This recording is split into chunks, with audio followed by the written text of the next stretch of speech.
Hello everyone, welcome to week 3 of our practice video summer challenge here. We're going to review first our B melodic minor scale, just one octave starting on one on the A string, and we'll do it with 2 note slurs first. So I have this.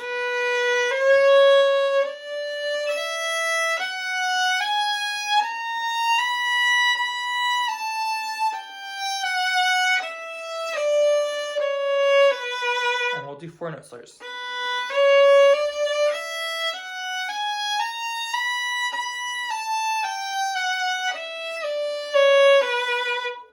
Now we're going to add a second octave in here, and so we're going to start on our B on the G string. Now this one's a little trickier.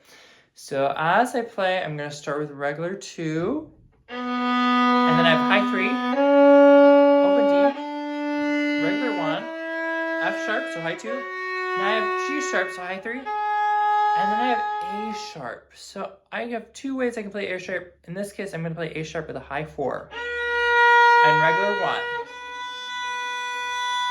It's kind of weird. So let's try it again. So starting with regular 2, high 3, open D, regular 1, high 2, high 3, and high 4, regular 1. Now as I come down, I get rid of the A sharp and the G sharp, so I have regular 1, open A, regular 3, F sharp, E, D, high 3 or C sharp, B. So here's our lower octave scale. It goes like this.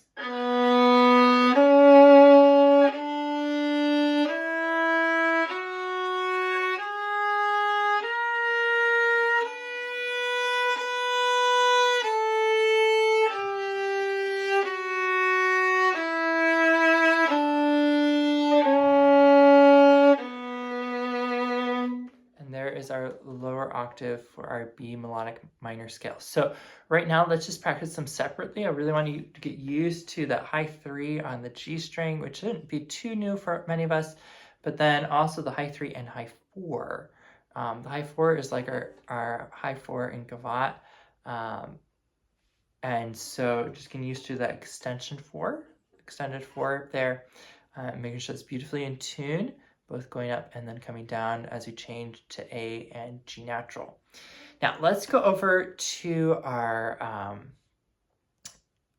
Reading concerto, and we're going to come over to measure 33. Hopefully you've already started looking at this. You might notice there's a couple things in my music, and my music might be a little different than yours. In measure 33, I have an accent over each note, so I really want to make sure my bow catches the beginning of each note here, as well as it says resoluto, or with resolution or resolve. And so I have this. So nice, almost angry bow changes that I have. And I get the same thing again in 37.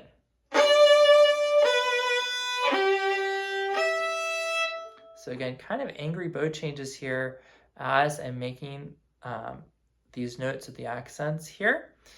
So I want you to add those in as you practice. And then we're going to go over to 49 to 53. And again, we're just going to play our notes. Hopefully, again, you've already looked over this, but just quickly review our notes and listening for those ringtones. So just the notes.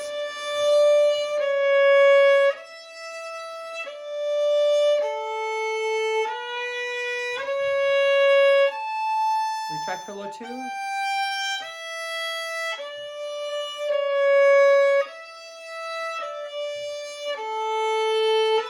And try to place your 3 a little earlier.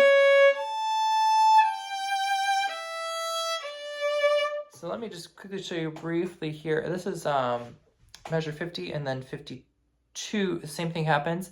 As I'm placing my 2 here, I'm trying to place my 3 already.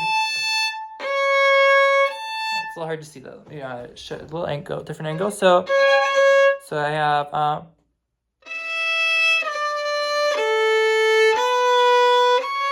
I'm trying to place the 3 already down. before I get to the third finger having to change my bow over to the E string, the third finger is already down. So in a little faster motion, starting 49 with the rhythm and bowing, it will look like this.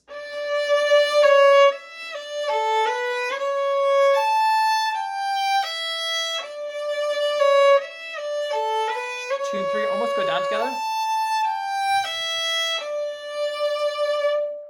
All right, so there is that. Now, I want to go back to the beginning, and we're going to work on a couple bowing things throughout. For me, it's my first page. It may not be in the edition you're looking at, but starting back at the beginning, I'm going to use most of my bow, but maybe not right at my bridge because I'm only mezzo forte. So I'm going to be about in bow lane 3, maybe a little bit bow lane 4, a little closer here, but with more bow. So I have this.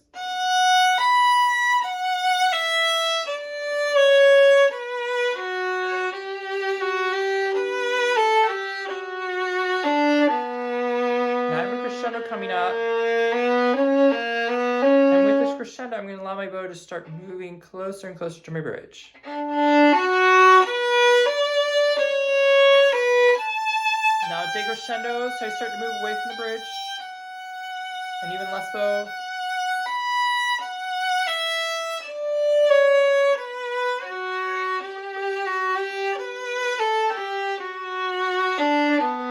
Get to your frog. Crescendo again. Now decrescendo. And I do a bow circle. Now here's 21. Again, mezzo forte, so I don't need to be overly over loud. So you can see I'm kind of in like bow lane 3, bow lane 4.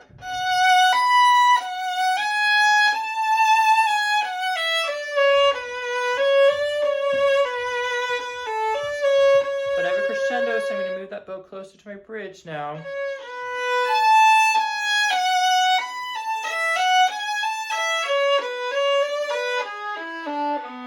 Crescendo. Now I'm at piano. Because I'm piano, I'm going to move pretty close to my fingerboard and less bow.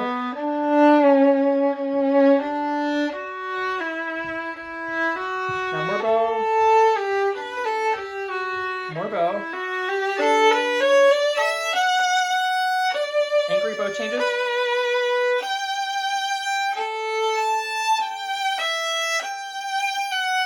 Then angry bow changes and whole bow.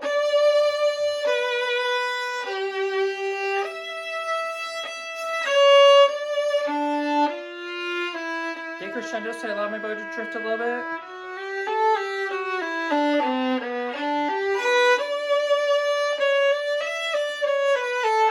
Now I allow my bow to start moving toward my bridge.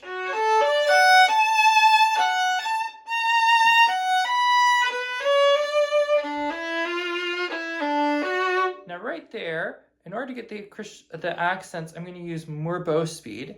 So let me back up to 44, and I have... I'm using more bow speed.